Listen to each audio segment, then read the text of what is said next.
Assalamualaikum warahmatullahi wabarakatuh. Good evening, everybody. So today we are from the group gonna explain about syllabus. So first things that you have to know is what is syllabus.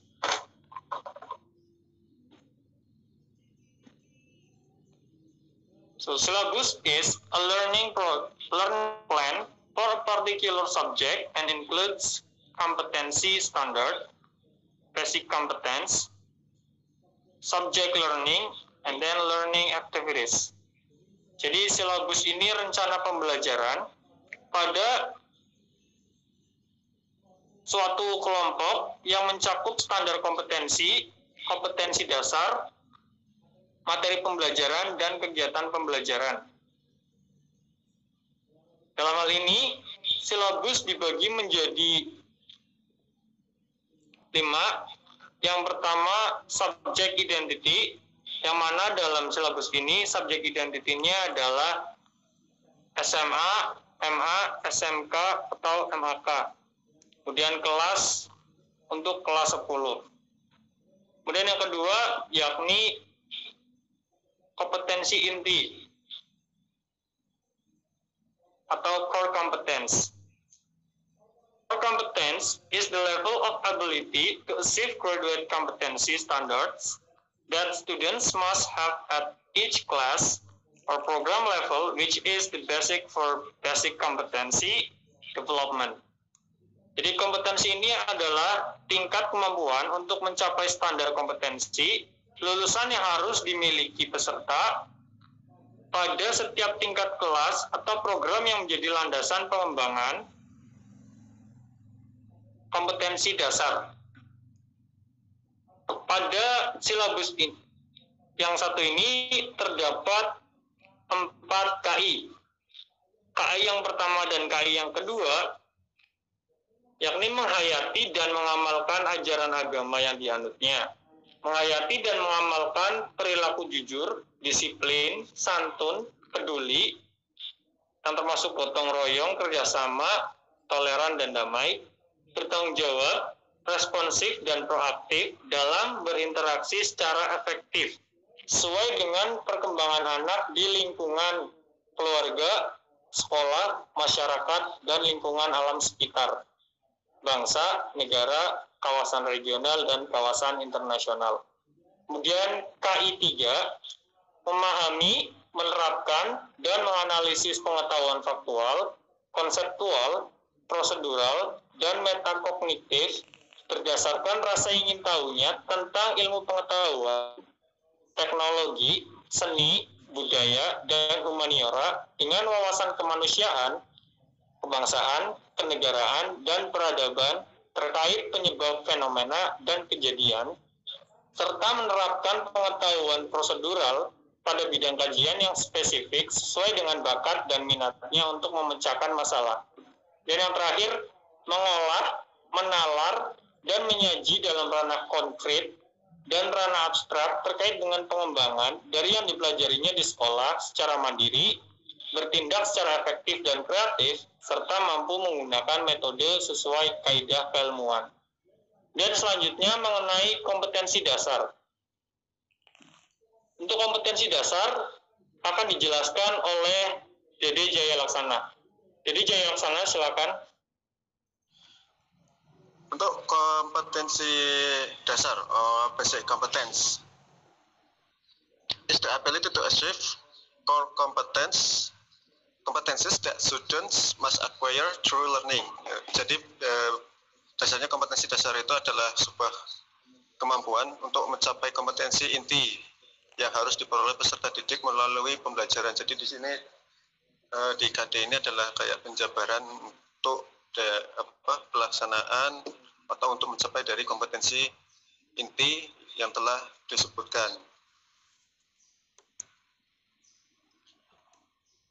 Untuk contohnya adalah seperti di layar ini ada kompetensi dasar, ada di materi di poin 3.1 itu adalah menerapkan fungsi sosial, struktur teks, dan unsur kebahasaan teks Interaksi transaksional lisan dan tulis yang melibatkan tindakan memberi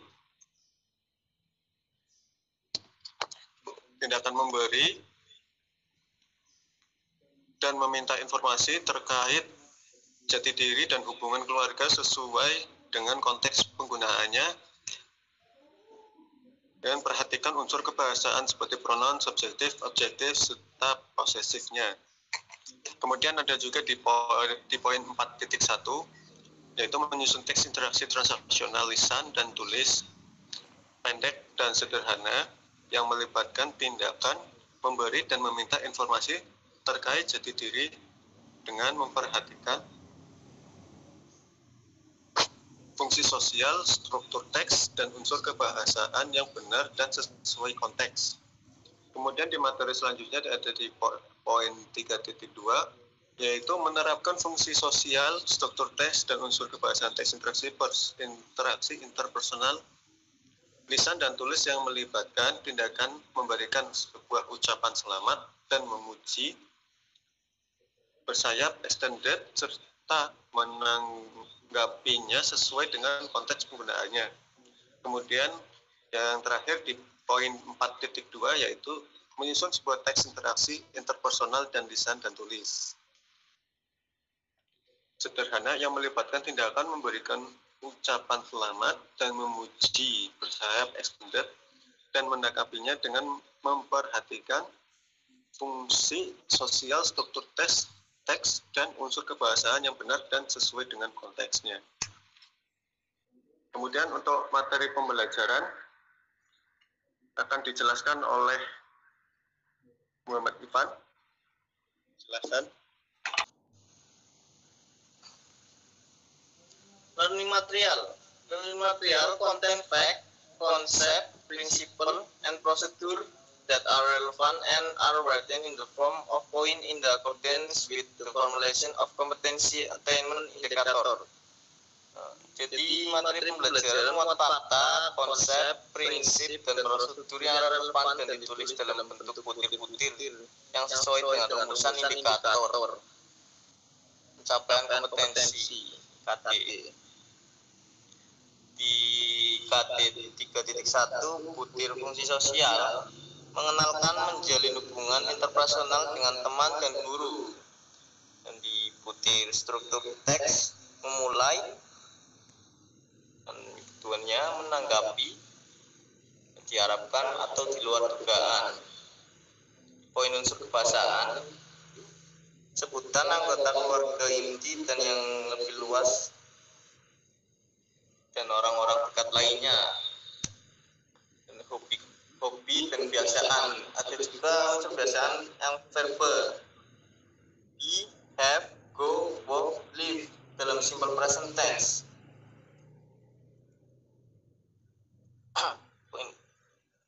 Ada juga subjek pronoun, I, you, we, they, he, she, it. Ada kata kandi posesif, my, your, his, dan sebagainya. Ada kata tanya, who, which, how, dan seterusnya. Ada nomina dan plural dengan atau tanpa a, the,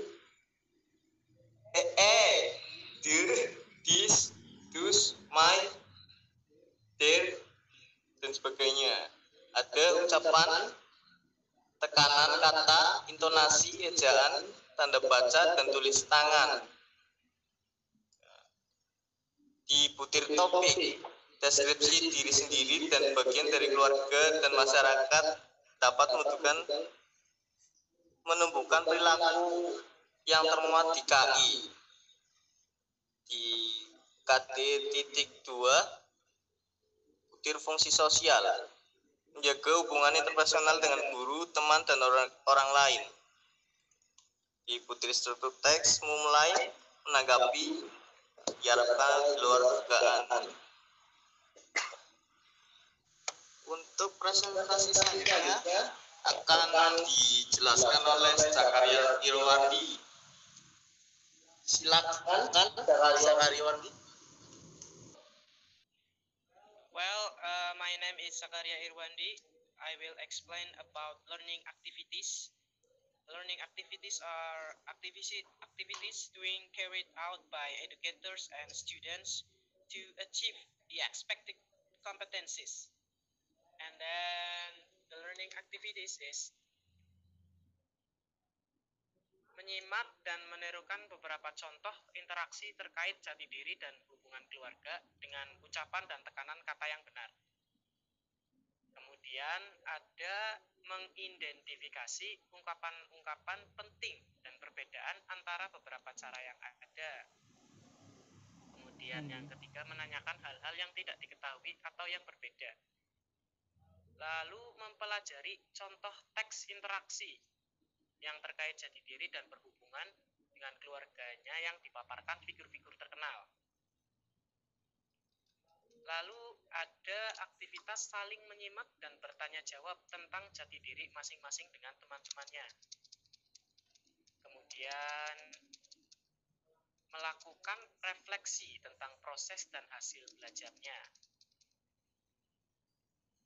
Selain itu, menyimak dan menirukan beberapa contoh percakapan, mengucapkan selamat dan memuji bersayap yang diperagakan guru atau rekaman dari pembelajaran dengan ucapan dan tekanan kata yang benar.